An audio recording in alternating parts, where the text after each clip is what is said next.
Some persons say, never stare into the eyes of an owl at sunset. Victor didn't believe them. He ignored the warning until strange things began happening around him and throughout the neighborhood. One evening, Victor was outside playing football with his cousins in the compound. It was a normal evening. Children were shouting, laughing, and running everywhere. Dust filled the air as they chased the ball. Victor's mother was not at home that day. She had gone to the hospital because she was about to give birth. So Victor stayed with some family members, and one of his cousins slept over to keep him company. As they were playing football, the ball rolled to one corner of the compound. Victor ran after it.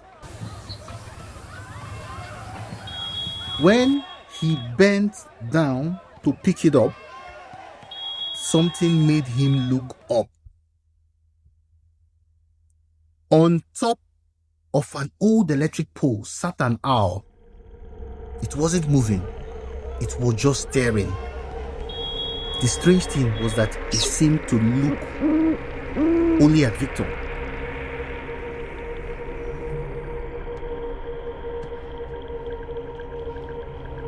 His cousin quickly shouted, "Victor, leave that thing alone. Don't keep looking at it."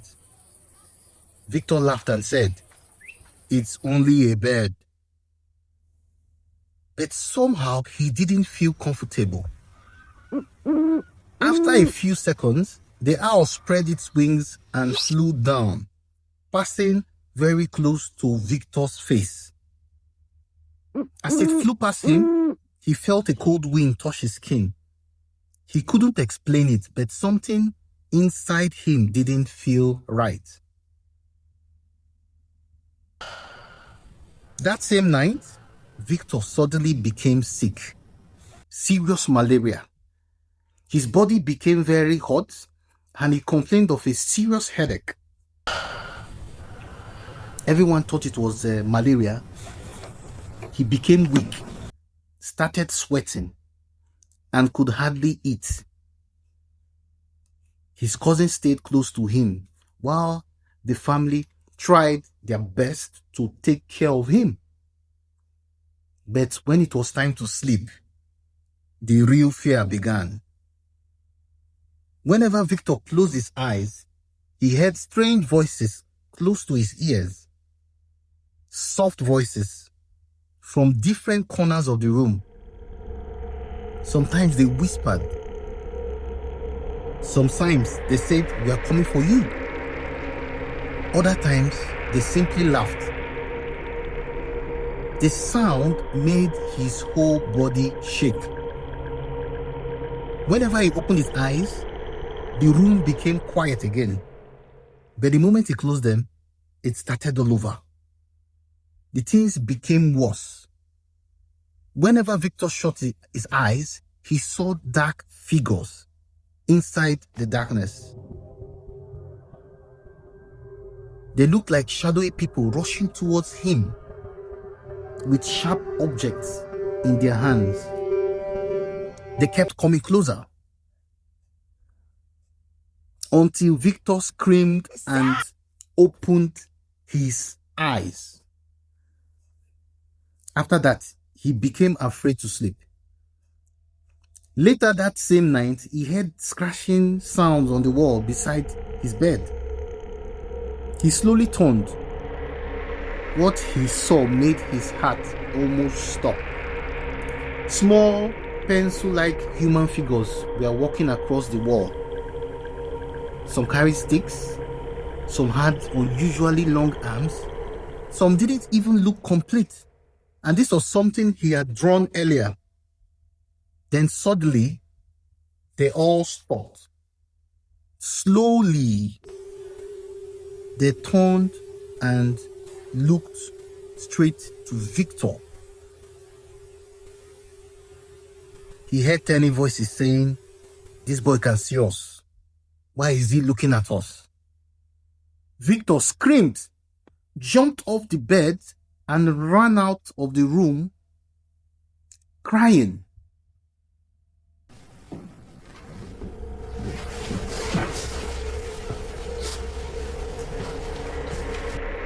From that night, Victor refused to stay alone.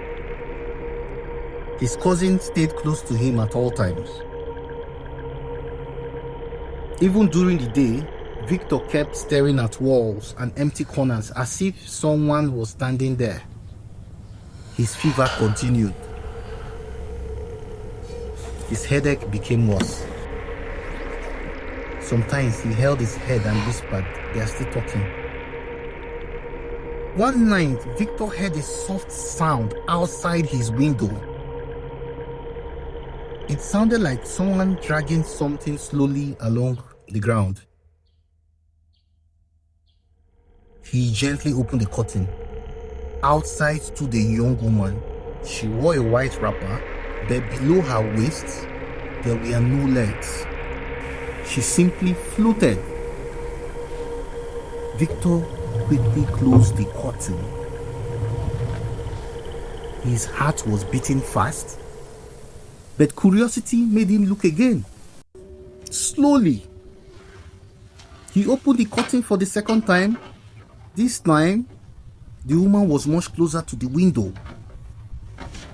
Then Victor looked beyond her.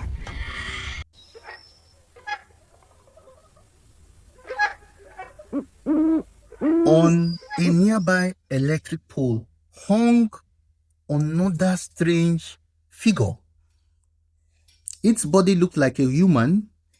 Its face looked like an owl. Its wings were spread wide. It simply watched him. Victor screamed so loudly that everybody in the house rushed into his room. But when they looked outside, there was nothing there. A few days later, Victor's mother returned home from the hospital with a newborn baby boy. The whole house became joyful again. Everybody celebrated. Strangely, from the very day the baby entered the house, Victor started getting better. His fever reduced. The headache slowly disappeared. He started sleeping again. The voices stopped. The strange figures on the wall disappeared. Everything became normal.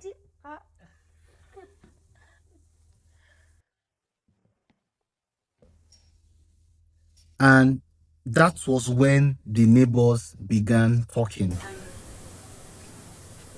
They said before Victor saw the owl, this same owl had entered another house nearby. It first sat on the roof.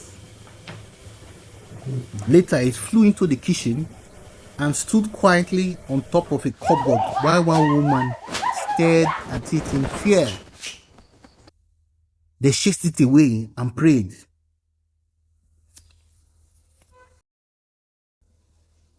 But a few days later, someone in that house became seriously sick and passed away. People started asking questions.